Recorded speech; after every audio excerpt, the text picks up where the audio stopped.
think your expectations should not exceed what you see in the mirror. I'm for real. You know if you cute. You know if you alright. And you know if you ugly. If your mama and your daddy the only people tell you that you cute, 9 times out of 10 you're probably ugly. As a matter of fact, if I was a GPS, I would tell you. At the next safe time, when it's safe to do so, you take a U-turn and go back because you passed ugly.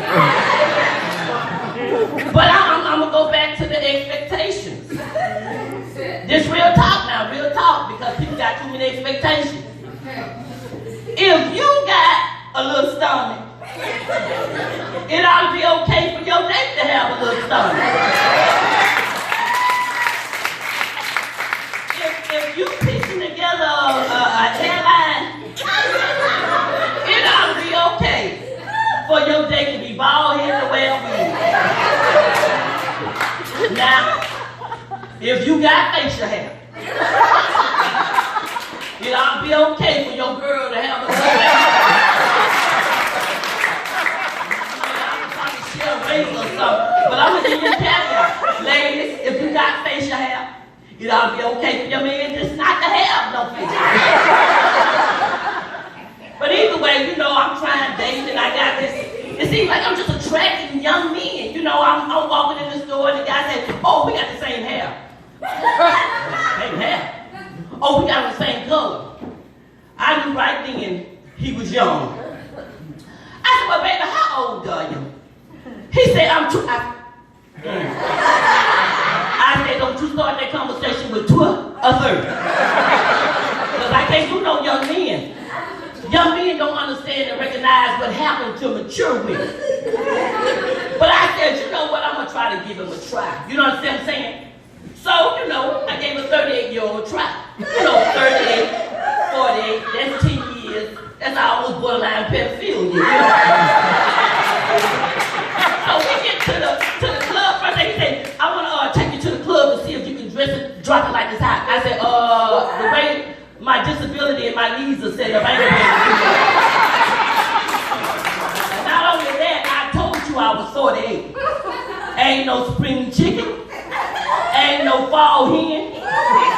I'm on winter crow. And I ain't doing none of that. But we get to the place, you know, to the restaurant or whatever, to eat or whatever, and we get there and the young man starts to talk to me and then he pulls out a cigarette. He pulls out the cigarette, I pulls out the asthma pump. He said, you got asthma?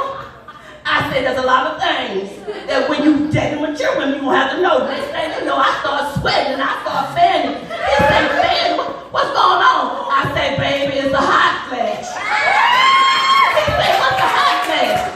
But I wanna just pause right here. Whoever pressed the pause button on menopause, I need you to go back. And then he looks at me, he looking on the side of the table. I'm like, what you looking at? He looking at my leg, he talking about, what's them holes right there? I said, that's cellulite. I said, you don't see it when I'm standing up, when I sit down, you always see it. Like I got craters or whatever going on. You know what I'm saying? And then I tried to date with an old man. I knew he was old, and I went against my mama's saying. She said, the old man give young girl worms. So I would take the chance on getting some worms. And I knew he was old when he came into the room because he had on a belt and some suspenders. And he told jokes all the time where he would pull up his pants and wipe his nose at the same time. And he kept pulling his pants up there, was inching towards his tie. And then one time he told a joke, and you're the only one laughing. And he blew his nose, and then I looked at him and I saw it. I said, my God.